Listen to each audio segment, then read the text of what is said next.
여러분 안녕하십니까. 3월 11일 월요일 프레스룸 라이브 시작하겠습니다. 오늘의 주요 이슈부터 살펴봅니다. 4월 10일 총선이 꼭 30일 앞으로 다가왔습니다. 굵직한 공천을 거의 끝낸 거대 양당은 조만간 총선을 이끌 수장을 결정하는데 국민의힘은 한동훈 비대위원장, 위성정당인 국민의 미래는 이뉴한 전 혁신위원장이 선대위원장으로 검토하고 민주당은 이재명 대표와 이해찬 전 대표의 김부겸 전 총리까지 합류하는 3인 공동체제 방안을 고민하고 있습니다. 어느새 전공의 집단 이탈 4주차입니다. 정부가 의료 공백을 메우기 위해 오늘부터 전국 20개 종합병원에 급기야 군의관과 공중보건의사를 투입하기로 했습니다. 서울대 의대 교수들은 오늘 긴급총회를 열고 집단 행동 여부를 논의할 예정입니다. 평행선을 달리는 정부와 의사들 접점을 찾을 수 있을까요? 토트넘의 손흥민 선수가 오늘 새벽 에스턴 빌라전에서 한 골과 2개의 도움을 기록해 시즌 공격 포인트 20개를 돌파했습니다. 잠시 뒤 오전 11시에 월드컵 예선 태국전을 앞두고 축구대표팀 명단이 발표되는데 손흥민과 다퉜던 이강인이 포함될지 관심이 쏠립니다. 자, 프레스 라이브는 1분 뒤에 돌아오겠습니다.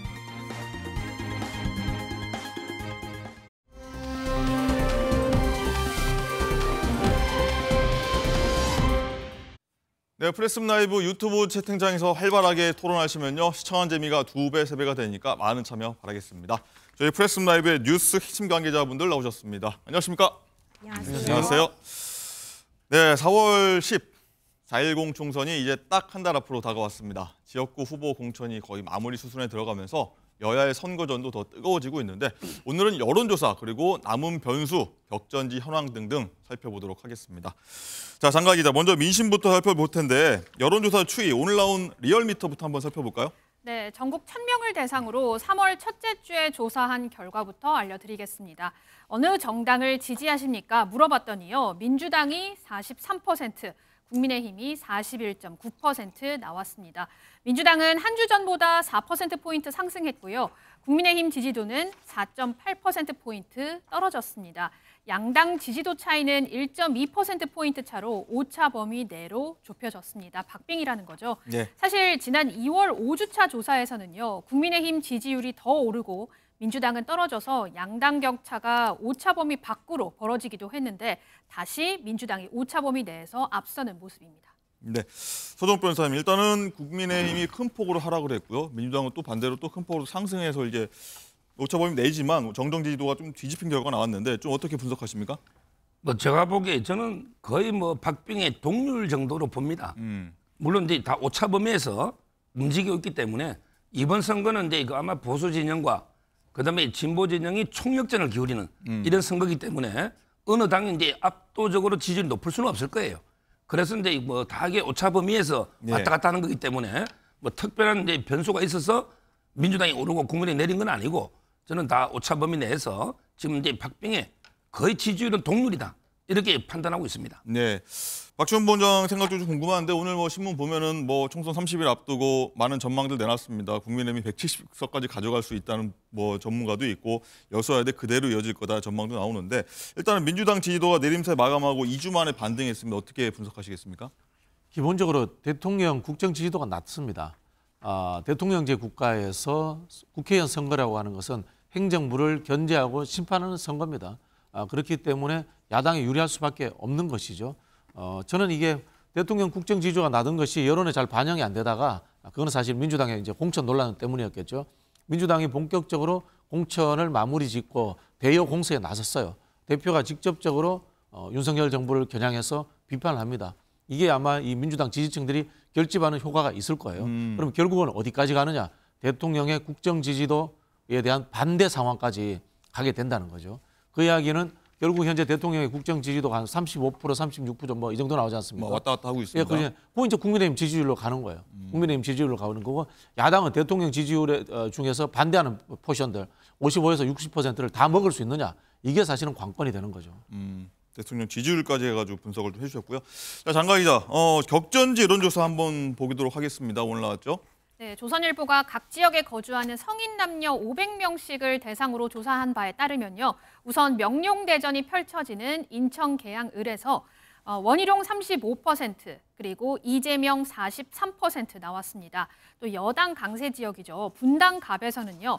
현역 안철수 40%, 그리고 이광재 36% 나왔고요. 경기 수원병에선 박문규 33%, 김영진 35% 나왔습니다. 또 전직 경남도지사들의 격전이 벌어지는 경남 양산을에서는 김태호 41%, 김두관 39%입니다.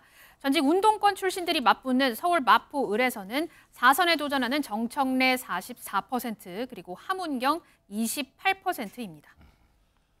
네, 저희가 한번 다 볼 수는 없고 주요 격전지 한번 쭉 살펴봤는데 서정욱 변호사님, 가장 쭉 뭐 유심히 본 지역구 있을까요?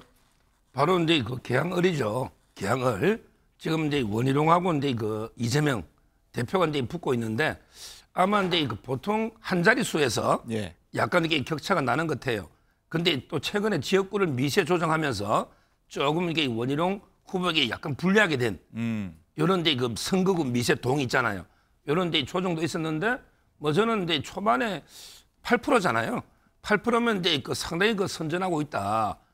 이런 이제 그 평가를. 왜냐하면 이제 계양은 완전히 민주당의 텃밭입니다. 이 지역에서 이제 그 8% 정도라면 아직 이제 선거가 한 달 정도 남았기 때문에 네. 상당히 박빙으로 봐야 되고요.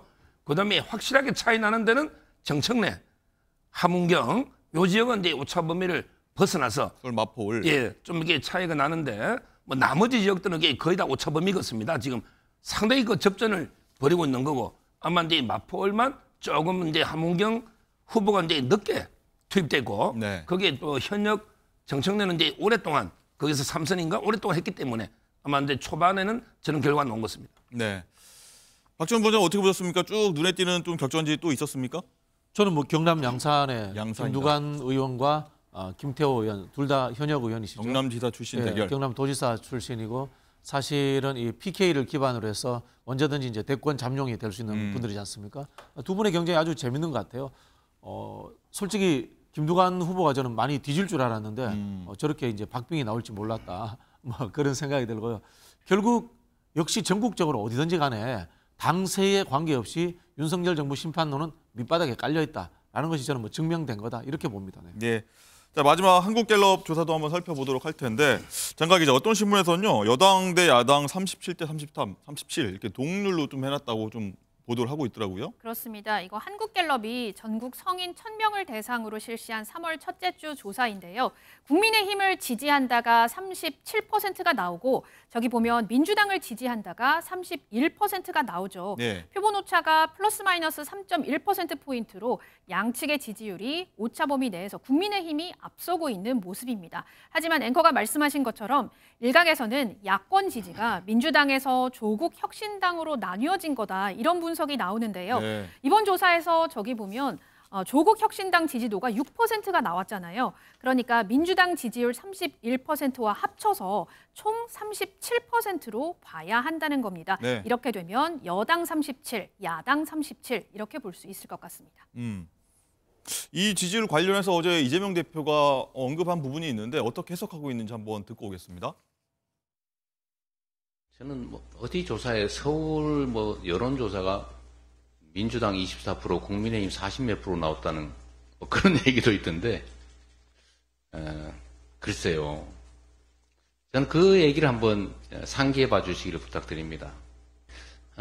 전에 서울시장 선거에 한명숙 총리가 몇 프로 진다고 그랬었죠, 그게. 실제 뚜껑을 열어보니까 0.2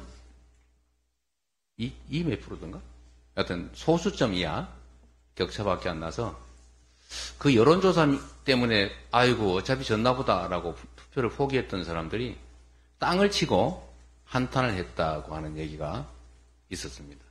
지금 저번 강서울 선거도 또 비슷하지 않았나요? 네, 쭉 들으셨는데 소동욱 변호사님 일단은 민주당이 뭐 지난번 졌던 좀 뒤졌던 여론조사 좀 언급하면서 이재명 대표 좀 얘기를 했는데 제가 앞서 얘기했듯이 여당 37대 야당 37 아까 장가 기자가 좀 브리핑 해줬는데 이 부분은 어떻게 해석을 해야 될까요? 뭐 제가 조금 전에 말한 것처럼 저는 지금 현재 그 여야가 박빙이다 동률에 가까울 정도로 이게 이제 그런 분석이고요. 그다음에 이재명 대표가 언급한 거는 2010년에 그 서울시장 선거를 이제 언급했는데 문제는 이제 여론조사가 틀린 것보다 맞춘 게 훨씬 많다는 거. 아하. 이거는 왜 언급 안 합니까?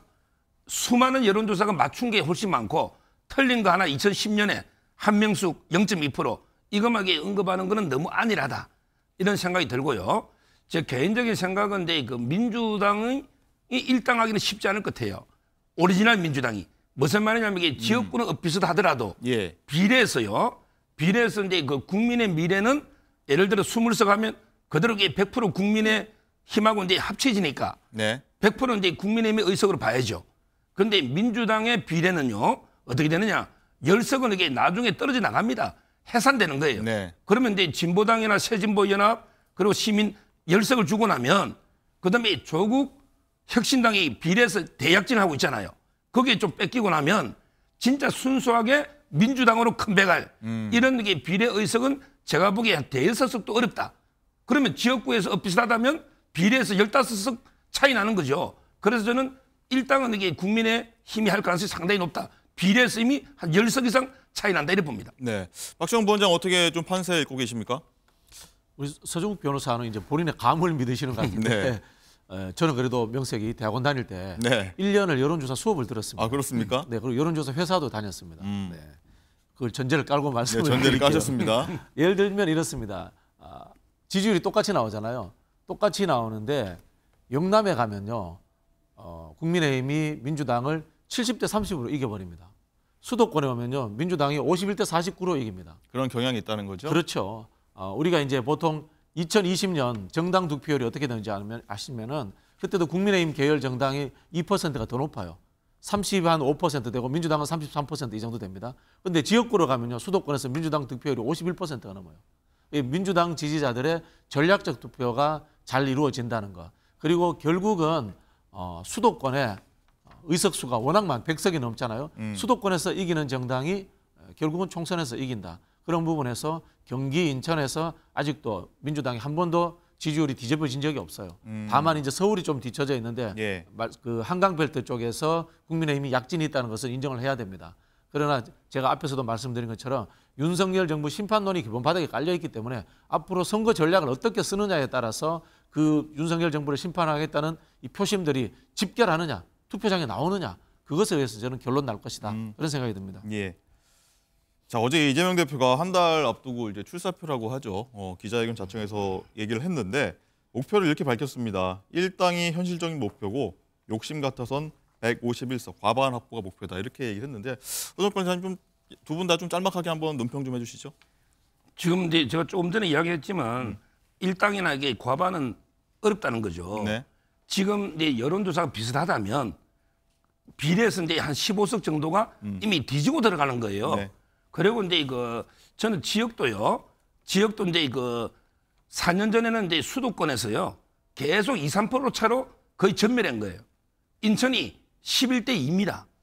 그다음에 경기도도 거의 59석 중에 7석, 51대 7이에요.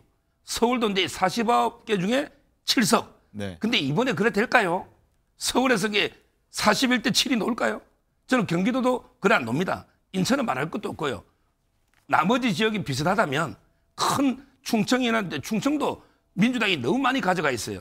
따라서 저는 4년 전에는 이게 너무 쏠림이 근데 총득표수는 3%밖에 차이 안 났습니다. 네. 따라서 이번에는 상당히 저는 지역에서 팽팽하고 근데 비례를 고려한다면 국민의힘이 오히려 일당이 될 가능성이 높다. 이렇게 분석합니다. 네, 박지원 본자님. 민주당이 지난번처럼 앞서가기는 어려울 거라고 봅니다. 저도 우리 서정욱 변호사 말씀처럼 특히 이제 충청과 서울에서 민주당 의석수가 좀 빠지지 않을까 그런 예측은 합니다만은 예. 근데 이 여론조사의 동향들이라든가 인구 구성비 이런 것들을 보면은 결국은 이제 경기도가 제일 많잖아요. 경기도가 59석인가 60석 가까이 되는 걸로 알고 있는데 경기도에서의 압승을 기반으로 해가지고 경기도에서 압승하면 어떻게 되냐면요. 이게 충청권까지 또 연결이 됩니다. 네. 그런 부분들로서 저는 민주당이 일당되는 데는 뭐 별 문제가 없지 않겠나 그렇게 보고 있는데 과반을 넘을 수 있을지 없을지는 사실 잘 모르겠어요. 아하. 예, 그런 생각이 들고 한편으로 보면 참 이런 표현이 그렇습니다만은 뭐 절대 다수 의석을 확보하는 게 과연 좋았던가? 민주당이 169석 그 진보 민주 진영이 180석 얻어놓고도 예. 뭐 개혁 입법 제대로 처리한 것도 없고요. 대통령 선거에서 정권 뺏겼잖아요. 그래서 제가 봤을 때는 좀 더 긴장감을 가지려면은 한 뭐 과반 언저리에서 하는 것이 훨씬 더 대선까지 간다면은 낫지 않을까 이런 생각도 해봅니다. 오히려 긴장감 있게. 뭐 그런 생각도 예. 듭니다. 왜냐하면요, 참 표현이 그런데 이게 국회의원들은 국회의원 선거에 집중하지 대통령 선거는 남의 선거라고 생각해요. 아하. 근데 아시겠지만 한국 사회를 결정하는 것은 국회의원 의석수가 과반이 되느냐가 중요한 것이 아니라 대통령이 누가 되느냐에 따라서 국가의 운영과 존망이 걸린단 말이에요. 예. 그런 부분들이 있기 때문에 저는 국회의원들 의석수 못지않게 대선에 기여할 수 있는 대선 승리에 도움이 되는 국회의원들을 뽑는 것이 좋지 않을까 그런 생각이 듭니다. 네. 예. 자, 아까 조금 전에 좀 여론조사 저희가 쭉 살펴봤는데 여론조사 또 평론도 좀 해주셨는데 이런 부분이 좀 관심이 있어서 제가 한번 좀 질문 드리려고 합니다. 총선 한 달 전 여론조사가 총선까지 다 그대로 안 맞는 경우도 많더라, 있더라, 이런 오늘 좀 아침에 보도도 나왔습니다. 2012년 19대 총선, 2016년 20대 총선, 뭐 둘 다 여당 관련돼 여당이 앞서다가 선거 결과는 그만큼 나오지 않았다 이런 얘기인데 손호섭 변호사님 어떻게 보십니까? 오히려 근데 이거 한 달 전 여론조사가 맞은 경우가 드물 거예요. 맞은 경우가. 예. 지금은 이제 그 민심이요, 하루하루가 이게 다르게 움직일 수가 있는 거고, 무엇보다 요즘은 이제 특히 종편, 그다음에 유튜브까지 같이 하면서 뭐 예를 들어 이제 하루면 모든 게 그 전파가 되거든요. 저는 마지막에 가장 조심할 게 그 막말. 옛날에 그 탄핵 때도 이제 정동영 의장이 그 어르신들 집에 쉬신다. 그 때문에 이게 많은 피해를 봤거든요. 예. 마지막에 뭐 이재명 대표나 또는 이제 한동훈 위원장이나 대형 게 악재 막말이 한번 넣어버리면 그냥 몇십 석이 왔다 갔다 할 수 있는, 수도권에는 거의 다 2, 3% 박빙의 승부거든요. 따라서 이제 한 달 전 여론조사는 참고상에 불과하지 전혀 이제 그대로 간 경우는 없다. 따라서 이제 선거는 마지막까지 최선을 다하는, 그래서 앞으로도 이게 변화 가능성이 많다고 이래 봅니다. 네. 오늘도 한 달 앞두고 변수들 많이 짚어줬고 박진영 부원장께서도 조금 전에 변수 일부를 좀 말씀하셨는데 공천 잡음 수습 그리고 심판론, 세대별 투표율 이런 것들이 좀 많이 좀 중요하다 이런 얘기들이 나오는데 박진영 부원장님 또 여기 동의하십니까? 또 다른 변수 뭐 있을까요? 무조건 투표입니다. 예. 총선은 이 자기 핵심 지지층이 나와야 되거든요. 대통령 선거하고 비교해 보면 보통 한 10에서 15% 정도 투표율이 낮습니다. 예. 이제 투표율의 마술이다. 자기 핵심 지지층, 그다음에 약한 지지층들이 얼마나 투표장으로 나와줘야 되느냐 하는 부분인데요. 그것의 출발은 상대에 대한 비판인 거고, 야당은. 여당은 국정 능력을 얼마나 보여주느냐 하는 그런 수권의 능력입니다. 그런 부분에서 사실 좀 안타까운 게 여야 모두 지금 뭐 당대표급들이 이렇게 정쟁적 그 말싸움을 하는 것은 저는 좋지 않다고 봅니다. 오히려 이 정쟁적 말싸움이라는 것이 상대를 말살하겠다, 상대를 아주 의석수를 뚝 떨어뜨리겠다라는 전략에서 나오는 것 같은데요. 그러다가 실수가 나와요. 저는 오히려 지금 이제는 이제 경제 문제라든가 정책 문제로 양당이 전환할 때가 되지 않았나 뭐 그런 생각이 듭니다. 네. 왜냐하면요. 비판하는 것도 하도 들으면 귀에 딱지가 앉아가지고 당연히 저분들은 원래 욕하면서 싸우는 사람들이야 그런 생각이 들어서 귀 기울이지 않습니다. 네. 뭔가 산뜻한 이야기를 이제는 전환할 때가 됐어요. 네, 박정훈 제가 예. 보기 저기 세 가지 변수를 해놨잖아요. 네. 근데 저는 저 세 가지보다 더 중요한, 진짜 중요한 변수는 이제 그 뭘까요? 구도가 있습니다. 구도. 무슨 말이냐면 이게 수도권에는 전부 2, 3% 차이를 했잖아요. 근데 예를 들어 부천이다. 새로운 미래로 이제 이낙연 신당으로 이게 놓을 수도 있고, 또 이제 개혁 신당도 놓으면 어떤 분은 이게 자치단체장 하신 분이 공천 못 받아서 민주당에 이낙연 신당으로 이게 놓겠다 이런 분도 있습니다. 그러면 이제 또 국민의힘이 어부지리할 수도 있고, 반대로 이제 개혁 신당이 보수표를 조금 뺏어가면 또 이제 민주당이 어부지리할 수 있고, 수도권에서는 철저하게 양자 구도로만 가느냐, 아니면 이제 제3지대 정당이 몇 프로를 뺏어가느냐, 이 구도에 따라서 판세가 흔들리는 이런 지역이 상당히 있더라고요. 제가 보니까. 네. 막판 구도 중요하다. 요걸 제가 좀 보태고 싶은데요. 서정욱 변호사가 이제 후보 숫자에 의한 정당 대립에 의한 구도를 이야기했습니다. 이게 작동합니다. 그러나 놓치고 있는 게 뭔가 하면요. 이슈에 의한 구도도 있어요. 예를 들자면 과거에 뉴타운 찬성이냐 반대냐 이런 것들처럼 지금 야당은 정권 심판론을 내놓고 있어요. 근데 여당이 지금 야당 심판론을 내놓고 있어요. 네. 이거 안 먹혀요.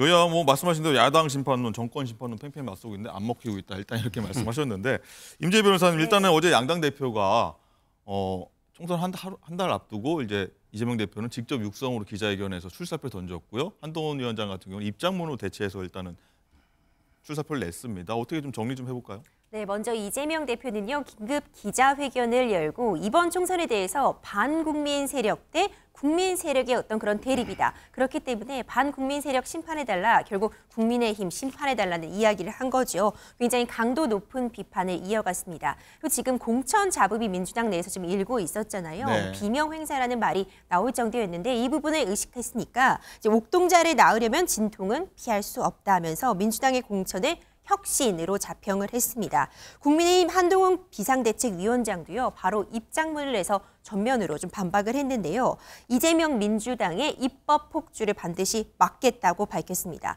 그리고 또 조국 혁신당과의 연대는요, 범죄자 연대, 방탕동맹이다로 규정했고, 진보당과의 그 비례대표 위성정당 합의에 대해서는 지금 비례대표 1번을 놓고서 굉장히 잡음이 좀 일고 있는 상황이기 네. 때문에 이 부분에 대해서 종북 세력의 합체다, 이렇게 강도 높은 수위로 좀 서로 맞붙고 있는 상황입니다. 네, 그럼 먼저 이재명 대표 목소리 한번 먼저 듣고 오겠습니다. 윤석열 정권은 2년간 나라를 망치고도 어느 것 하나 책임지지 않았습니다. 4월 10일은 심판의 날입니다. 경제 폭망, 민생 파탄, 민주 파괴를 심판하는 날입니다. 무능 정권에 대한 심판의 날이자 폐륜 공천에 대한 심판의 날입니다. 이번 총선은 국민의힘과 더불어민주당의 대결이 아닙니다. 반국민 세력 국민의힘과 국민의 대결입니다. 국민과 당원이 적극 참여한 혁신 공천으로 사상 최대 폭의 세대교체, 인물교체를 끌어냈습니다. 갈등은 혁신 과정의 불가피한 진통이었습니다. 옥동자를 낳으려면 진통은 피할 수 없습니다. 네, 쭉 얘기 들으셨는데 박지영 부원장님, 일단은 이재명 대표 굉장히 좀 세게 얘기했습니다. 한 달 출사표니까 어떻게 보면 당연할 수도 있는데 어떻게 좀 들으셨습니까? 폐륜 공천 얘기도 나오고요. 글쎄요, 뭐 한동훈 비대위원장하고 뭐 이런 말을 주고받는 건 저는 뭐 별로 크게 정치 발전에 도움이 될까 뭐 이런 생각은 정책 얘기를 하자. 있습니다. 그런 이야기인데 예를 들자면 한동훈 비대위원장이 이런 이야기했습니다. 야당의 입법 독주를 저지하자 이렇게 이야기했는데 그러면 민주당 입장에서는 대통령의 거부권 독주는 무엇이냐, 시행령 독주는 무엇이냐, 이거 법치를 위반하는 거 아니냐 이런 이야기 할 수 있고요. 또 뭐 방탄 정당 이야기하는데 김건희 여사 방탄 정권 아니냐 이렇게 또 비판합니다. 이게 결국은 똑같은 수준으로 정치를 좀 떨어뜨리는 것이 아닌가 그런 생각이 들고요. 예전에 제가 아까 뉴타운 이야기를 다시 했는데요. 한동훈 비대위원장이 초반에 당을 장악하는 건 잘한 것 같아요. 그런데 한계점을 노출하는 게 계속해서 여당이 국정을 책임지지 않고 야당을 공격하는 것으로 가지고 선거를 치르겠다. 과연 이게 통할까요? 저는 지금 지지율이 말해준다고 봅니다. 한계점에 이른 거예요. 여당은 결국은 뭐냐면요. 국정을 책임지는 것, 그다음에 대표적으로 이 국민의힘 계열 정당들은 대규모 개발 공약이라든가 부동산 정책 이런 걸로 표를 얻었어요. 앞서서 말씀드린 것처럼 이명박 정권 때 뉴타운 문제라든가 이런 것들로 전환해야 되는데 과연 한동훈 비대위원장이 그런 정책 이해도 실력이 있는지에 대해서는 의문입니다. 네. 덧붙여 질문 드리자면 오늘도 그런 비판들도 나오더라고요. 양당이 아직 총선 10대 공약도 제대로 발표 못하고 있다. 양당 비판하고 있는데 여기에 대해서도 한 말씀 하시자면요. 뭐 동의합니다. 예를 들자면 민주당도 야당은 기본적으로 싸우는 겁니다. 뭐 어쩔 수 없는 건데 거기에 플러스 알파해서 우리 무상급식 시리즈라든가 뭐 반값 등록금 이런 야당 시절에도 정책 개발을 했습니다. 그런 부분들에 대해서 좀 들고 나와야 되고요. 사실은 이제 제가 이제 중도층 분석을 해보면요, 중도층들은 거시경제 지표, 주식, 부동산 이런 데 굉장히 관심이 많습니다. 이런 부분들에 대해서 빨리 좀 양당이 좀 초점을 옮겨갔으면 좋겠다 그런 생각이 드네요. 네. 자, 그럼 한동훈 위원장은 어떤 이재명 대표의 어떤 폐륜 공천 이게 가장 떠오르는 말인데 여기 주장에 대해서 어떤 말 했는지 오늘 출근길 목소리 한번 듣고 오겠습니다.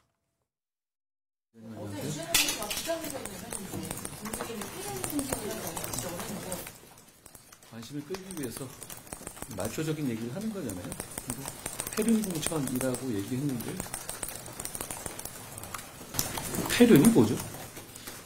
이재명 대표가 이재명 대표를 공천하는 것이야말로 폐륜 공천이라고 국민들께서 생각하실 것 같습니다. 오늘로 총선 기마영 30일인데요. 국민의힘에서는 어떤 구도로 하겠습니까? 이런 저희는 국민을 위한 정치를 하겠다는 겁니다. 그리고 국민을 국가를 망치는 정치 세력을 막겠다는 것이고요. 네, 쭉 들으셨습니다. 소정욱 변호사님, 일단은 조목조목 반박을 했고 이재명의 민주당 폭주를 저지하겠다. 아까 박준영 부원장님 말씀하신 부분인데 쭉 어떻게 들으셨습니까? 두 사람의 얘기. 먼저 이제 첫째 폐륜 공천요. 네. 이거는 이제 이번에 민주당 공천 받은 데 이은주 의원 있죠. 이분이 2021년 9월 22일에 페이스북에 쓴 글입니다. 네. 이은주 의원이 민주당 공천 받은 뭐냐? 뻔뻔한 여성 편력과 부모 형제도 없는 폐륜적 형태로 연산군이 유명한데 이재명 후보가 연산군과 가깝지 않나? 이 말은 이재명 후보가 연산군이라는 거예요. 근데 그 이유가 뻔뻔한 여성 편력, 부모 형제도 없는 폐륜적 형태. 그럼 이게 이재명 대표가 가장 폐륜 공천 아닙니까? 형수 욕설보다 더 폐륜이 어디 있습니까? 이걸 첫째 지적하고요. 두 번째, 이재명 대표가 이번 선거를 반국민 세력과 이게 대결이다. 그러면 이제 국민의힘을 지지하는 한 절반 정도의 국민은 반국민 세력입니까? 이런 식으로 우리나라를 두 동강 내는 갈라치게 됩니까? 국민의힘 지지하면 반국민 세력입니까? 이런 게 말도 안 되는 갈라치기, 이런 게 발언이 문제고요. 마지막으로 민주당 공천이 혁신, 혁명이라는데 제가 보기에 이번에 민주당 공천은 누가 뭐래도 밀실, 사천, 개딸, 그다음에 방탄 공천이다. 이렇게 저는 규정 짓습니다. 네, 박준영 부원장님도 한 말씀 하셔야 될 것 같아요. 서정욱 변호사가 폐륜이라고 쓰는 것과 이현주 전 의원이 폐륜이라고 쓰는 것과 한동훈 비대위원장이 폐륜이라고 쓰는 것은 엄청난 차이가 있습니다. 저는 이현주 의원도 그런 표현 쓰면 안 된다고 보고요. 한동훈 의원은 특정인을 겨냥해서 그런 표현 쓰면 안 되는 거예요. 이게 왜냐하면 똑같이 제가 되돌려 주자면 이렇게 이야기할 수 있습니다. 이재명 대표를 지지하고 민주당을 지지하는 국민들은 폐륜 지지자입니까? 그러면 이거야말로 여당 대표가 국민을 갈라치게 하고 일부 국민의 절반을 혐오의 대상으로 만드는 그런 언사예요. 자기의 자리와 위치에 따라서 할 말이 있는데 제가 봤을 때는 솔직히 말씀드려서 공당의 대표감이 안 되는 발언을 하셨다. 그런 말씀 드리고 싶네요. 네. 또 폐륜이라는 얘기가 좀 쉽지 않은 단어인데 많이 나오고 있는데 국민들 특히 유권자들이 어떻게 지켜볼지 한번 보도록 하겠고요. 박지원 부원장님, 그리고 이 대표가 최근에 조국혁신당 조국 대표와 협력을 시사한 데 대해서는 한동훈 위원장이 범죄자 연대 방탄 동맹이라고 규정을 했거든요. 이거 어떻게 보십니까? 아니 두 사람 다 검찰 독재 정권에 의해서 피해를 입었고 우리가 앞에서도 말씀드린 것처럼 김건희 여사 관련되는 것은 수사도 제대로 이루어지지 않는 상황에서 두 분이 다 피해자라고 생각할 거 아닙니까? 그런 부분에서 이제 감정적인 동질감은 있었을 것이다. 그런 생각하는데 구체적인 연대를 발표한 적은 없습니다. 민주당 입장에서는 조국 혁신당과 민주당은 개별 정당이다. 다만 윤석열 정부와 이 싸우는 입장에서의 이 감정적 동질감만 갖고 있다. 이 정도만 저는 확인하면 될 것 같아요. 네. 그리고 어제 이재명 대표가 기자회견에서 흥미로운 대목을 하나 얘기를 했습니다. 8월 전당대회 관련해서 중요한 대목을 하나 언급을 했는데 저희가 얘기를 한번 듣고 오겠습니다. 대표님께서는 국민과 당원의 뜻을 중시한다고 하셨습니다. 네. 그렇다면 오는 8월에 전당대회에서 다시 국민과 당원이 대표님을 부르게 된다면 어떻게 하실지 궁금합니다. 제가 전에도 말씀드렸는데요. 이거 당대표, 이거 정말 3D 중에서도 3D입니다. 또 한 가지 이 공천이라고 하는 걸 이번에 처음 해봤는데 이거 한두 번 더 있다가는 주변 사람 다 잃게 생겼습니다. 너무 힘들고 너무 고통스러운 과정들이어서 누가 억지로 시켜도 다시 하고 싶지 않습니다. 네, 8월 전당대회 얘기인데 너무 힘들어서 다시는 안 하겠다. 누가 시켜도 안 하겠다고 얘기했는데 일단은 서정욱 변호사님, 이재명 대표가 사실 8월 전당대회 때 다시 한번 당권에 도전하고 불출마로 일단 가닥이 잡힌 임종석 전 실장이 당권 도전에 나서면 1대1 구도가 한번 벌어질 것 같다. 어떤 충돌이 일어날 것 같다. 이렇게 얘기했는데 일단은 안 하겠다. 출마 안 하겠다고 했는데 어떻게 좀 믿으십니까? 안 하는 게 아니고 이제 저는 못 한다고 봐요. 네. 두 가지 리스크가 있어요. 첫째는 이제 정치 리스크와 두 번째가 이제 사법 리스크입니다. 정치적으로 이제 본인이 개항을 해서 이제 배지가 떨어져 버리면 원희룡 후보인데 그러면 이게 모든 게 끝나는 거예요. 이재명 대표한테 배지가 없으면요. 이빨이 없는 호랑이와 똑같습니다. 이빨 없는 호랑이는요. 고양이한테 드십니다. 따라서 저는 본인이 떨어지거나 아니면 이제 본인이 민주당이 참패하거나 그때 노웅래 의원도 그랬잖아요. 민주당이 참패하면 지도부가 반드시 책임을 지라 이랬지 않습니까? 이게 두 가지 정치 리스크가 있고요. 그다음에 사법 리스크는 뭐냐? 아마 이제 총선 끝나면 공직선거법이 1심이 선고될 거예요. 그리고 이제 위정교사도 1심이 선고될 겁니다. 그다음에 수원지검의 쌍방울 대북 송금이나 쪼개기 후원금, 그다음에 법카 의혹, 이게 추가 아마 영장이 청구될 걸로 예상이 됩니다. 따라서 이제 총선 이후에 사법 리스크로 뭐 상당히 위험하고, 그다음에 정치 리스크가 있기 때문에 8월달에 전당대회 또 나간다? 이거는 이제 상상할 수가 없는 거죠. 당선되고 민주당이 승리한다는 전제로 얘기하면 어떨까요? 그래도 이게 사법 리스크는 그대로 남죠. 선고가 네. 위정교사, 그다음에 공직선거법, 선고가 줄줄이 있고, 지금 대기 중인 수사, 또 옆에 옆집에 2,402호 그 수사도 이제 택배사까지 압수수색 들어갔잖아요. 여러 가지 게 사법 리스크가 있는 거예요. 박지원 본부장님 그래도 쭉 말씀 들으셨는데 출마 안 하라고 보십니까? 당권 도전 다시? 그래서 뭐 알 수 없죠. 네, 알 수 없는 건데. 억지로 나와라 그러면 또 나올 수도 있는 건데 알 수 없는데 그놈의 사법 리스크는 언제 터집니까? 제가 지금 3년 전부터 사법 리스크 터진다 그래도 안 터졌어요. 예. 이 사법 리스크 이야기는 사실은 민주당이 여당이던 시절 2018년부터 나온 이야기인데 지금 벌써 몇 년 됐어요. 6년, 7년이 됐는데도 아직 안 터지고 있는 사법 리스크는 어디 가 있는지 정말 궁금하다는 생각이 들고 예. 아니 저기 아까 이 개항을 여론조사를 보고도 그런 이야기를 하세요. 너무 희망사항 이야기하지 마시고 그런 생각이 들고요. 네. 저는 정치는 알 수 없다. 네. 당원들이 또 억지로 시키면 또 정치는 또 억지로 하기도 하는 겁니다. 네. 네, 알겠습니다. 그리고 제가 임종석 전 실장 방금 당권 도전 얘기 그런 전망 한번 여쭤보긴 했었는데 임종석 전 실장이 어쨌든 불출마 컷오프 되면서 고민정 민주당 최고위원직을 내놓지 않았었습니까? 근데 조금 전에 장관 기자 복귀를 했다고 해요. 결국 설득에 좀 만류를 해갖고 넘어왔다 다시 이렇게 그렇습니다. 얘기가 들려요. 네, 고민정 의원 최고위에 복귀를 했는데요. 네. 공천에 반발해서 사퇴한 지 13일 만입니다. 고민정 최고위원은 친명과 비명 간 갈등 속에 지도부의 대처 방안을 문제를 삼다가 지난달 27일 지도부 안에서 자신이 더 이상 할 수 있는 역할이 없다면서 최고위를 사퇴한 바 있습니다. 어제 이재명 대표가 고의원에게 직접 전화를 해서 최고위 복귀를 설득을 했고 또 홍익표 원내대표도 고의원을 따로 만나서 지금 상황에서는 좀 작은 의견 차이는 뒤로 하자 이렇게 설득한 것으로 알려지고 있습니다. 한편 한동훈 위원장은 고민정 의원이 최고위에서 사퇴를 했을 때 그게 무슨 의미가 있죠? 라고 물은 바 있습니다. 자, 그러면 고민정 의원이 최고위에서 사퇴를 했다가 다시 복귀한 이유 뭐라고 말했을까요? 들어보시죠.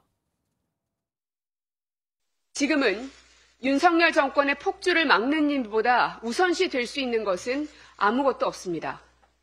민주당은 물론 뜻을 함께하는 이들이라면 같은 목표를 향해 손을 잡고 연대해야 하는 이유가 여기에 있습니다. 제가 다시 최고위원으로 복귀하는 이유 역시 마찬가지입니다. 저 또한 민주당, 더 나아가선 윤석열 정권의 폭주에 저항하는 모든 국민의 승리를 위해서 할 수 있는 모든 최선을 다할 것입니다. 우리 모두 승리의 바다에서 만납시다. 네, 복귀한 고민정 최고위원 얘기 한번 들으셨고요. 이제 총선이 공천이 좀 마무리되면서 선거대책위원회 선대위 체제로 넘어갈 텐데 양 당이 누가 어떤 임무를 수장으로 내밀 것인가 여기에 관심이 쏠리고 있는데 허정욱 변호사님, 일단 국민의힘에선 외부 인사가 아니라 한동훈 위원장 원톱 체제로 안쪽에서 일단은 발탁을 하려는 모양이에요. 어떻게 보십니까? 지금 이제 그 한동훈 위원장은 이제 이재명 대표하고 다른 게 불출마를 하잖아요. 이재명 대표는 이제 본인 선거의 메이니까 예. 다른 이제 그 공동 선대위원장이 많이 필요하겠죠. 한동훈 위원장은 이제 선거에만 전념할 수 있기 때문에 일단 혼자 원톱으로 가는 거고, 그리고 이제 또 워낙 인기가 좋기 때문에 원톱이 저는 맞고. 밖에서 찾을 이유가 없다고 보시는 겁니까? 그렇죠. 인기가 이제 워낙 지지도나 인기가 좋기 때문에. 그다음에 두 번째는 이제 그 국민의 미래가 있거든요. 국민의 미래도 이제 그 한동훈 위원장이 우리 당이다. 이렇게 선거운동이 가능합니다. 불출마했기 때문에. 그렇죠. 이재명 대표는 안 돼요. 근데 한동훈 위원장은 불출마했기 때문에 국민의 미래도 이끌 수가 있는 거예요. 그래서 이제 그 원톱으로 둘 다 가는데, 다만 이제 그 인요한 혁신위원장 있잖아요. 네. 이런 분은 이제 그 국민의 미래에 비례 신청을 했습니다.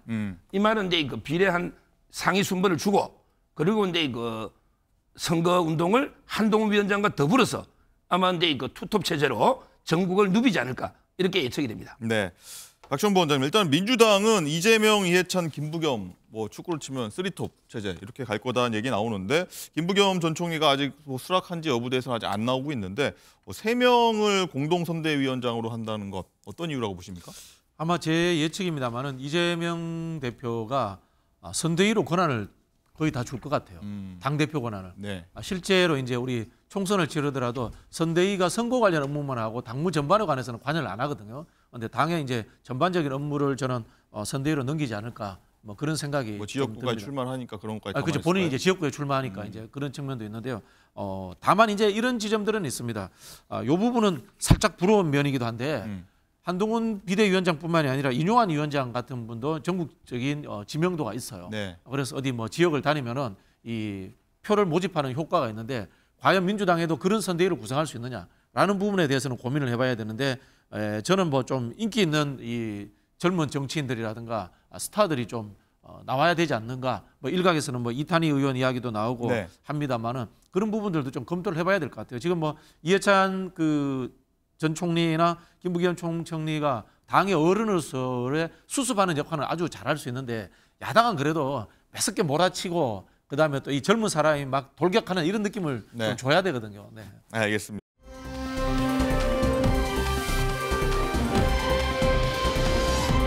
자, 이번엔 총선 빅매치죠. 핫플레이스라 불리는 인천 계양을 소식 한번 짚어볼 텐데 먼저 영상으로 만나보시죠.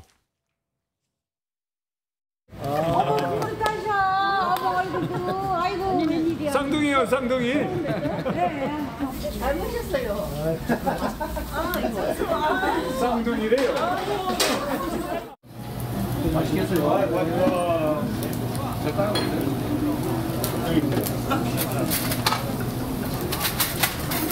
하나씩 먹으면 되죠? 네, 맛있어요. 네, 건강하게 먹어야죠.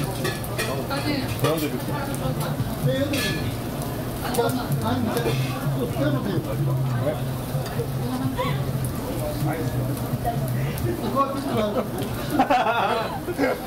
남에서 너무 많이 먹으면 안 되는데. 여러분 놓고 네, 영상 쭉 보셨는데 앞서 보셨던 원희룡 후보 곁에는 이천수 후원회장이 매일같이 따라다니는 모습 볼 수 있었고 임재 변호사님 방금 전 보신 화면은 이재명 대표가 시민들 이렇게 같이 음식 같이 먹는 모습도 보였단 말이에요. 굉장히 두 후보가 굉장히 열심히 뛰고 있어요. 네, 이 두 후보 정말 후보 난립하던 이 와중에 지금 빅매치가 성사가 됐잖아요. 네. 명룡 대전이라는 말이 나올 정도입니다. 이번 총선에서 가장 큰 관심을 받고 있는데요. 두 후보의 이 총선 전략 한마디로 말하면 스킨십이라고 표현할 수 있을 것 같아요. 스킨십. 좀 가깝게 국민들과 다가가려는, 주민들과 함께하려는 그런 모습 보여주고 있는데요. 먼저 지금 이재명 대표도요. 시민들과 반갑게 악수를 하는 한편 서스럼 없이 함께 식사를 하는 그런 한 입만 달라 이렇게 하는 모습을 보이고 있잖아요. 그만큼 내가 드셨어요. 예. 그렇죠. 이 계양을 해서 내가 정말 이렇게 가깝게 다가가고 있다 이런 모습을 보여주고 있는 것 같고요. 시민들의 반응도 뜨겁습니다. 워낙 이 지역구가 민주당이 오랜 강세를 해왔던 지역구잖아요. 송영길 대표가 있었고 이런 부분 때문에 이제 많은 주민들과 시민들도 환호하는 그런 모습도 보여준 한편이요. 원희룡 대표의 기세도 만만치 않습니다. 원희룡 장관도 지금 보면 이천수 후원회장과 함께 다니고 있잖아요. 네. 마치 같은 머플러를 하고 쌍둥이처럼 보이기까지 하거든요. 그리고 이천수 후원회장이 굉장히 인지도도 많고 또 팬도 많은 것도 사실이기 때문에 따라다니는 곳마다 굉장히 많은 손님들, 많은 시민들이 몰고 다니고 있고요. 앞서 말씀드린 것처럼 여기가 굉장히 오랫동안 민주당의 텃밭이었습니다. 그럼에도 불구하고 지금 그래서 계양을이 뭐가 좋아진 것이 있느냐 이런 또 비판도 시민들 중에서 하시는 분들도 있기 때문에 양층 모두 스킨십을 늘려가면서 이번 총선에 총력을 기울이고 있는 판세입니다. 네. 한 입만 쌍둥이 유세 뭐 처음 봤다는 사람들도 꽤 계시는데 장가 기자 일단 여론조사 한번 아까 좀 보긴 했지만 좀 자세히 좀 들어보면 좀 추세를 보면 들쭉날쭉하는 것 같아요. 여론조사 여기 인천 계양을이요. 그렇습니다. 우선 갤럽이 인천 계양을 선거구에 거주하는 성인 500명을 대상으로 조사를 했는데요. 내일이 선거라면 누구를 뽑으시겠습니까? 물었더니 45% 이재명 대표 뽑겠다고 했고요. 그리고 41%가 원희룡 후보 뽑겠다고 했습니다. 후보 격차는 오차 범위 플러스 마이너스 4.4%포인트 안에 있었습니다. 또 여기에 조선일보가 돌린 조사에서는요. 이재명 43% 그리고 원희룡 35% 나왔습니다. 네, 이렇게 열심히 선거운동하고 있는데 이런 가운데 이재명 대표가 유세 중에 한 발언이 논란이 됐죠. 관련 목소리 한번 듣고 오겠습니다. 반가워요. 잘 부탁합니다. 1번 이재명. 네. 설마 이치가 아니겠지? 설마 이치가 아니겠지? 우리는 머릿속으로라도 일찍이니 이찍이니 그런 말은 하지 맙시다. 저희 절대로 그러지 않겠습니다. 주권자 국민을 얼마나 우습게 봐야 저런 소리가 나오는지 참 한심스럽습니다. 만약에 제가 어떤 시민 보고 혹시 일찍 아니야? 라고 말했다면 정말 큰일 났을 겁니다. 저희는 이재명 대표의 막말과 천박한 언행에 너무 익숙해져 있는 것 같습니다. 그런 것에 익숙해진다는 건 참 서글픈 일입니다. 정말 해로운 정치고요. 일찍 이찍 저는 이번에 처음 알았는데 1번 찍었다 2번 찍었다 이 얘기인데 어쨌든 이재명 대표가 뭐 이찍 아니야라고 해서 좀 나중에 사과를 곧장 했는데 박지원 본장님 이런 뭐랄까요 설화 뭐 입 조심해야 된다 이런 얘기는 나오는데 뭐 앞으로 여론에 좀 영향이 좀 있을까요 이런 부분들이? 없어요. 그럼 지난 대선 때부터 네. 극단적인 혐오의 정치, 증오의 정치가 이미 자리 잡았는데 무슨 영향이 있겠습니까? 이미 국민들은 뭐 말씀하신 저런 표현은 안 쓰겠습니다만은 1번 찍었느냐, 2번 찍었느냐로 네. 갈라져 있고 지금 양당이 거기에 기반해서 서로를 혐오하고 있는데 뭐 전혀 저는 뭐 이걸 가지고 말할 계제가 서로 못 된다는 게 되는 게 야당 대표를 보고 패륜이라고 이야기했잖아요. 본인이 그런 말을 쓰면서 무슨 사실 이재명 대표가 뭐 저런 표현 쓰는 것은 뭐 적절치 않습니다만은 네. 이게 이제 사적인 비슷한 이제 공간이잖아요. 그게 이제 우리가 지금 미디어 자체가 어디든지 이제 카메라가 들어오는 세상이기 때문에 사실 사적 공간에서도 정치인들 굉장히 조심해야 돼요. 네. 이제 그런 측면이 있는데 한동훈 비대위원장이 저런 거 비판하려면요 매일 입에서 쏟아내는 야당에 대한 조롱과 비판 이런 것부터 없애야 돼요. 제가 봤을 때 지금 한동훈 비대위원장의 거의 메시지는 그거 유튜버 수준이에요. 그거 유튜브 수준이에요. 지금 앞에서도 제가 계속 말씀드렸지만은 여당 대표는 국가를 어떻게 운영할 것인가라는 것에 대해서 이야기를 해야 되는데 지금 어디 유튜버에 나오신 분들처럼 매일 야당 조롱하고 야당 비판하고 욕하고 하는데 이 국정은 어디 갔습니까? 경제 얘기는 어디 갔습니까? 민생은 어디 갔습니까? 물가는 어디 갔습니까? 저는 이거 한심한 수준이라고 봐요, 지금. 네. 뭐 사실 최근 여당에서도 설화가 좀 있었습니다. 성일종 의원 발언이랄지 있었는데 소정욱 변호사님 어떻게 보십니까? 뭐 이 발언이 좀 공세하는데 좀 무기가 되니 뭐 자극적으로 좀 공격할 수 있는 대상이 되기도 하는데 좀 경계할 부분도 분명히 있다 이렇게 지적들을 많이 해요. 그렇죠. 아마 이제 성일종 의원은 이제 그 인재 양성의 중요성을 강조하면서 예를 들면서 이제 일본의 그 이토 히로부미 예를 든데 저는 이제 그건 부적절하다 봐요. 근데 문제는 지금 민주당의 가장 큰 리스크는요. 제가 보기에 이재명 대표의 참을 수 없을 정도의 가벼운 입. 이게 가장 큰 리스크예요. 옛날에도 재판 몇 번 받았죠. 형 강제부식인지 없다 이거 재판 받았죠. 그다음에 지금 김문기 씨 몰랐다. 또는 이제 백현동 4단계 국토부 압박 때문이다. 재판 받고 있잖아요. 그리고 얼마 전에 정우택 의원 단수 공천했다고 해간 2번이나 사과했잖아요. 아니 당대표가 정우택 검색만 해도 경선이 나오거든요. 근데 보사진도 없거나 본인이 조금만 주의하면 되는데 어떻게 당대표가 명백한 팩트 오류를 할 수 있는지 이것도 이제 의문이 들고 그다음에 이찍이라는 표현은요. 국민을 바로 이제 지금 국민을 모독하는 겁니다. 그래서 본인도 정중하게 사과했지 않습니까? 이런 식으로 극단적 갈라치는 이런 데 혐오 발언은 정말 공당의 대표께서는 안 될 일이다. 앞으로 이재명 대표 입 은행을 좀 조심하세요. 알겠습니다. 박지원 본장님 쭉 듣다 보니까 그럼 마지막으로 총선 한 달 남았는데 명룡대전 변수 앞으로 한 달 동안 변수 뭐가 있을까요? 짧게. 변수 없습니다. 없습니까? 우리도 이제 여론조사를 쭉 보잖아요. 보는데 제가 우리 2% 끝나고 보통 이제 언론사들에서 인용해야 될 만한 여론조사 회사를 제가 한 3개 정도 가르쳐 드릴게요. 그게 뭐냐면은 꾸준히 하는 회사들이 있습니다. 꾸준히 여론조사를 주기적으로 하는 회사들의 흐름 속에서는 한 번도 뒤집은 적이 없어요. 그리고 여론이 튄 적도 없어요. 그거는 죄송합니다만 원희룡 장관이 굉장히 훌륭한 후보입니다만은 선거의 구도와 그다음에 유권자의 밭이라는 것이 뛰어넘을 수 없는 상황이다라는 것을 말해주고 있는 것 같아요. 손석희 변호사님 짧게 변수 앞으로 총선 앞두고 한 달 명령대전의 변수 뭐가 지금 있을까요? 근데 이런 식으로 이게 교만이 변수죠.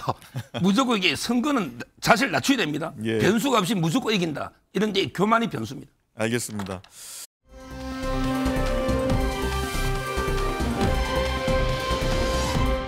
장관기다. 일단 조국혁신당이 각종 지지율에서요 제3지대 정당 가운데 좀 가장 좀 두각을 나타내고 있다. 좀 돋보이는 수치가 나오고 있어요. 그렇습니다. 한국갤럽이 성인 1000명을 대상으로 조사를 해보니까요.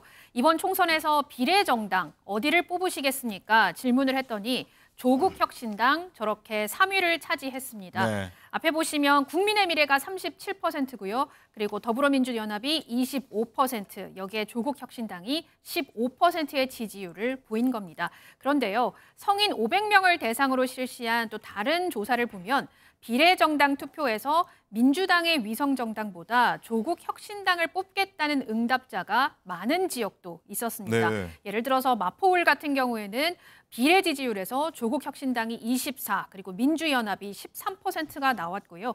인천 계양을에서도 조국혁신당 24%, 민주연합이 19%가 나왔습니다. 분당갑에서도 조국혁신당 19%, 민주연합이 15%로 조국혁신당이 앞서는 모습을 곳곳에서 볼 수 있었습니다. 네. 이렇게 조국혁신당이 존재감을 드러내면서요. 이전에 목표 의석이 10석이라고 했었는데 10석 이상도 가능한 거 아니냐. 좀 기대감이 나오고 있다고 하는데 조 대표, 조국 대표의 목소리 듣고 오시죠.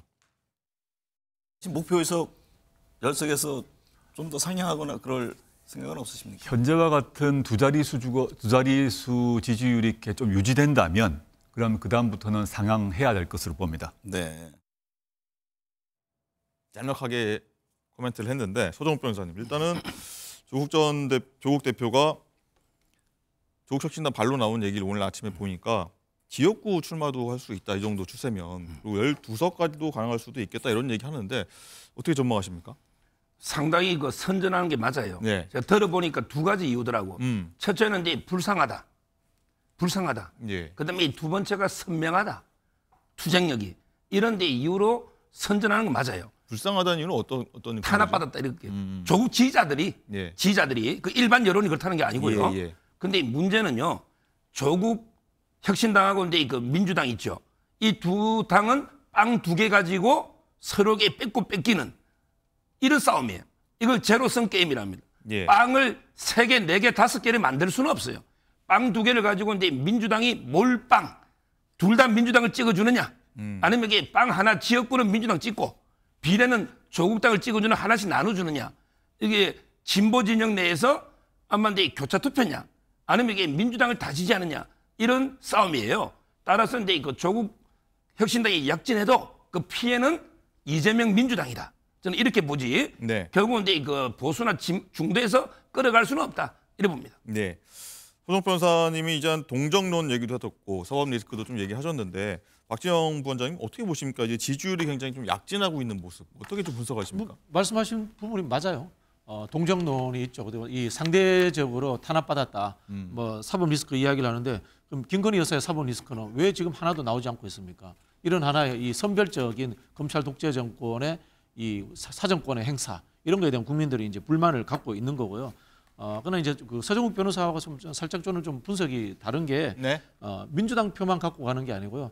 앞서 말씀드린 것처럼 윤석열 대통령을 지지하지 않는다, 좋아하지 않는다는 여론이 55에서 60% 정도 됩니다. 민주당은 한 35% 갖고 갑니다. 나머지 15%에서 20%를 조국혁신당이 가져갈 수도 있는 겁니다. 실제로 조국혁신당이 생기고 가장 피해본 정당은 이준석 대표의 개혁신당이었습니다. 이 한국 사회에서요 정치적으로 신상품이 나오면은 신상품을 따라서 찍는 유권자들이 한 10에서 15% 정도입니다. 그분들이 안철수 신당도 찍었고요. 좀 더 올라가면 이인재 신당도 찍었고, 좀 더 올라가면 정주영 국민당도 찍었고, 좀 더 올라가면 박찬종 당도 찍었고 이런 분들이 계시거든요. 네. 그런 분들의 이 호흡까지도 갖고 가기 때문에 민주당 편만이 아닌 사실은 또 다른 어떤 그 제3지대로서의 확장성을 같이 가지고 있다. 그러다 보니까 지지율이 높게 나온다. 그런 것 같아요. 이어서 서정욱 변호사님께 질문 드릴게요. 말씀하실 텐데 개혁신당이 가장 피해를 약간 조국신당의 혁신당의 어떤 상승세로 피해를 보고 있다. 이준석 대표의 어떤 존재감도 좀 그만큼 떨어지고 있다. 위기감 느끼고 있다. 이런 분석도 나오거든요. 저도 이게 전적으로 동감합니다. 우리나라 정당은 이제 그 대통령을 보유한 정당 이걸 집권 여당이랍니다. 요 한 당하고요. 네. 나머지는 이게 전부 야당이에요. 야당이 이제 자기들끼리 표를 뺏기고 갉아먹는 거죠. 저는 조국 혁신당의 선전이 3명을 잡고 있다 봐요. 네. 첫째는 이제 이재명 대표 민주당 이재명 대표를 잡고 있고, 그다음에 이준석 개혁신당 또 이게 피해를 보고 있죠. 그다음에 이낙연 신당 이렇게 3당이 조국 혁신당 때문에 전부 이게 피해를 보고 있는 이런 상황이죠. 알겠습니다. 그리고 박지원 본자님, 일단 어제 조국 대표가 어제 봉화마을 찾아서 노무현 전 대통령 묘역을 참배했습니다. 일단 친노 성향 지지층까지 좀 흡수를 해보겠다 이런 전략으로 좀 봐야 될까요? 좀 어떤 의미일까요? 글쎄요, 뭐 기본적인 절차 아닌가요? 절차다. 민주당 계열, 민주진보 진영에서 출마를 하신다는 분들은 다 노무현 대통령 묘소라든가 김대중 대통령 묘소를 참배하는 것이 저는 기본적인 절차가 아닌가, 뭐 그런 것들을 갖추고 있다라는 생각이 들고요. 이번에 이제 조국 장관 신당이 처음에는 저는 검찰 개혁에만 초점을 맞추는 줄 알았어요. 근데 뭐 IT 인재도 영입하고 그다음에 뭐 정당 정책도 만들고 있더라고요. 그런 걸 보면서 좀 당 같은 당을 만들려고 하는 것이 아닌가, 뭐 그런 좀 생각도 들었습니다. 그런 부분에 있어서 말씀하신 것처럼 민주당도 좀 아까 뭐 저기 연대라고 했는데 제가 보기에는 연대기도 하지만 한편으로 보면 경쟁 관계로서의 좀 긴장감도 좀 가질 필요가 있다. 라는 그런 생각이 또 좀 들어요. 정당이라는 것은 결국은 자기 조직 논리가 존재합니다. 아무리 뭐 조국 장관에 대해서 우호적이고 하더라도 내가 속한 정당이 표를 더 얻어야지 하는 1차적인 하나의 목표가 생길 수밖에 없지 않겠습니까? 저도 뭐 개인적으로 마찬가지고요. 네. 자, 그런가 하면 제3지대 새로운 미래 이낙연 대표는요, 어제 출마지를 광주 광산을로 결정을 최종적으로 했습니다. 자, 광주 광산을의 대표적인 친명계 민주당 민영배 의원이 있는데 여기라 좀 굉장히 눈길이 쏠리는데 이낙연 대표의 목소리 한번 저희가 듣고 오겠습니다. 개딸 정당 방탄정당으로 전락했습니다. 이 나라 민주 세력을 배반하고 광주 정신을 배신했습니다. 여러분이 알고 사랑하셨던 민주당은 이미 죽었습니다. 저희 새로운 미래가 민주세력 재편의 토대가 되겠습니다. 진짜 민주당의 씨앗이 되겠습니다. 광산을 광주의 관문답게 발전시키겠습니다.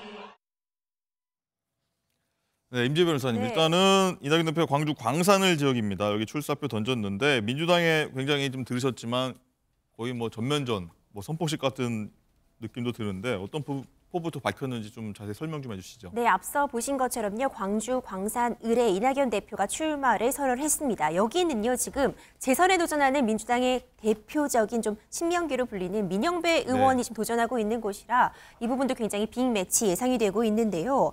그러면서 이낙연 대표는 이재명 민주당이 호남 정치인의 싹을 자르고 있다. 광주에서도 큰 정치인이 나와야 한다면서 적극적인 지지를 호소했습니다. 또 조국 혁신당을 두고서는요. 법원의 유죄 판결을 받은 사람들이 주도하는 신당으로는 정권의 교체를 이룰 수 없다면서 또 강한 비판의 날을 세웠습니다. 네.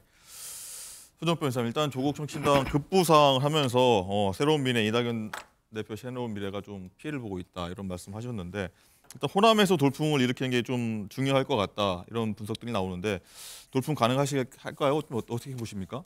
지금 이제 아마 민영배 의원 지역구를 정한 거는요. 이분이 이제 위장 탈당 헌재 판례가 있잖아요. 거기에 보면 이제 절차적으로 위법이 있다. 이런 이제 민주적인 절차를 깨트린 거죠.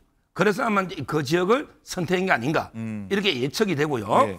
문제는 이제 지금 호남 정치인이 제가 보기에 씨가 말라갑니다. 왜냐하면 수도권에 있는 호남의 거물급 정치인들이 거의 다 이번에 죽었어요.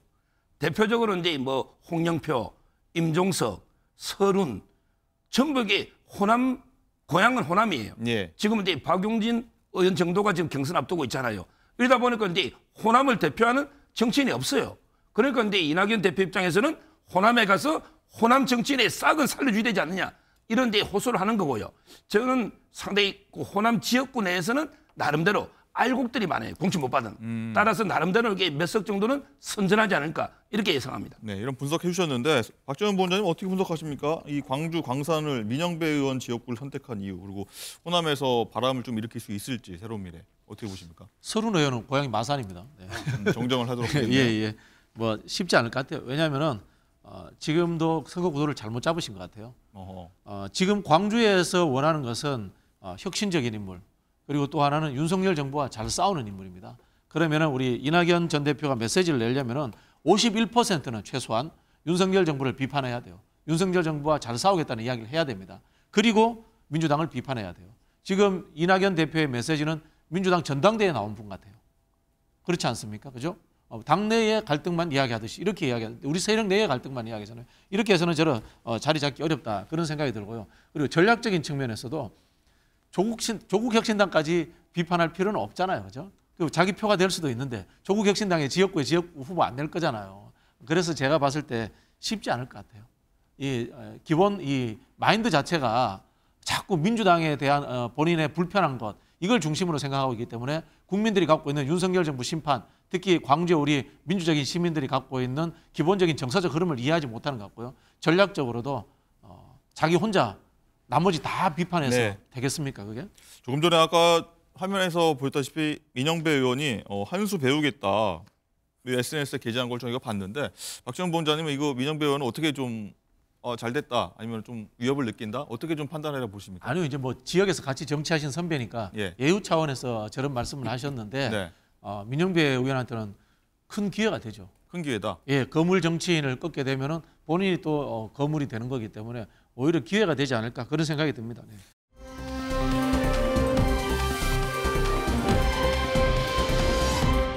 라이브 픽입니다. 2026 북중미 월드컵 아시아 2차 예선 태국전에 나설 축구 국가대표팀 명단이 발표됐습니다. 이른바 탁구 게이트 이후 이강인 선수의 합류 여부가 최대 관심사였는데요. 황선홍 임시감독은 기자회견을 통해 북중미 월드컵 아시아 2차 예선 태국전에 출전할 선수 명단에 이강인 선수도 포함됐다고 밝혔습니다. 이강인 선수 출전을 두고 여론과 정치권에까지 파장이 컸던 만큼 이번 발표에 네티즌들은 논란이 어찌됐든 승리를 위해 실력으로 발탁해야 한다. 하극상 이강인을 또 보고 싶지 않다 등 반응이 엇갈리고 있는데요. 사건의 당사자인 선수들이 사과했고 또 이광인 선수도 반성하는 모습을 보였으니까요. 그래도 부정적인 의견보다는 새롭게 시작하는 축구대표팀에게 응원의 메시지를 보내는 게 어떨까 싶네요. 가수 아이유 씨의 콘서트장에 한 팬이 따뜻한 선물을 받았다며 커뮤니티에 글을 올려 화제입니다. 아이유 씨 콘서트에 참석한 A 씨, 옆자리에 한 초등학생 팬을 만났는데요. 이 어린이 팬은 A 씨에게 콘서트가 처음이라 잘 부탁드린다라며 간식을 건넸다고 합니다. 훈훈한 마음으로 콘서트를 즐기고 집에 귀가한 A 씨는 받은 간식 속 뜻밖의 손편지 한 장을 발견했는데요. 바로 어린이 팬의 어머니가 직접 쓴 편지였습니다. 편지에는 콘서트가 1인 1석 예매라 티켓팅에 실패해 아이를 혼자 보냈다. 불편을 드리는 것은 아닌지 에티켓을 알려줬지만 가르침이 부족할지 걱정된다는 양해의 내용이 담겼다고요. A씨는 콘서트를 많이 다녀봤지만 손편지는 처음 받아봤다며 감동받았다고 전했는데요. 이런 팬 문화는 팬뿐만이 아니라 듣는 사람 모두의 마음을 따뜻하게 합니다. 지금까지 라이브픽 전해드렸습니다.